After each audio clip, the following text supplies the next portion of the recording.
In this video, I will show you how to check where you're logged in on Roblox.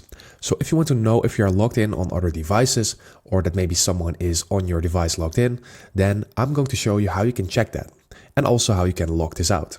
So first of all, we're going to open our Roblox app, and then from here, we're going to click on the More tab at the bottom right.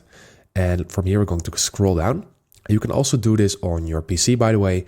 Just go over and go to your homepage, click on the settings icon at the top right, click on settings, and then you'll be in the same section as I am in right now. So from here, you need to click on security. So let's go ahead and do that. And then we need to scroll down all the way, and there we can see where we are logged in. So you can see all the places that are currently logged into your Roblox account, and to log out of the console, you must use the disconnect button in here. So you can just click on log out of all other sessions if you're not sure, and then every session will be logged out. So that is how you do it. I hope this video helped you out. Please leave a like and consider subscribing, and then I'll see you in the next one.